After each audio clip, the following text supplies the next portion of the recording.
Sziasztok! Elkészült egy Dell Inspiron laptop, ami teljesítmény problémával, illetve szoftver problémával érkezett, nem töltött be az előző rendszer, ami rajta volt.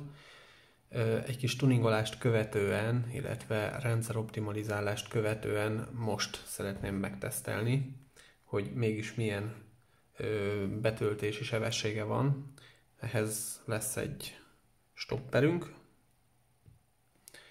Kikapcsolom a gépet. Ja, hozzátartozik, a számítógép 4-5 éves körülbelül.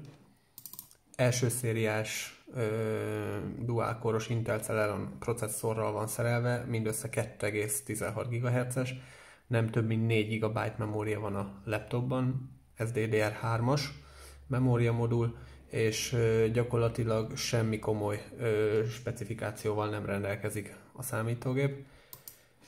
Meglátjuk, hogy mit sikerült belőle kihozni.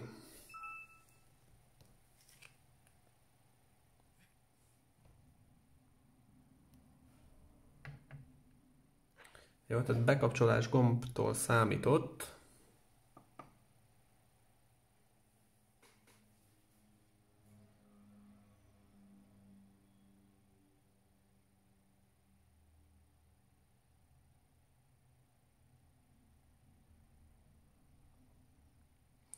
Hivatalosan a bootot ugye innen néztük volna, amikor megjelent a Windows indítása felirat. És addig szokott tartani, míg elindítok egy böngészőt.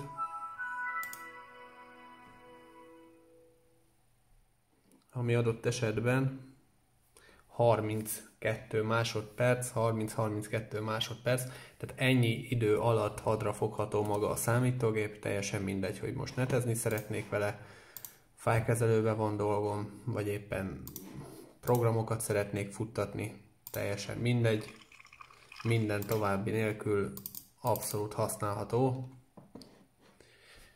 úgyhogy ez nagyon jónak mondható eredmény. Ha ti is szeretnétek ilyet, keressetek meg. Sziasztok!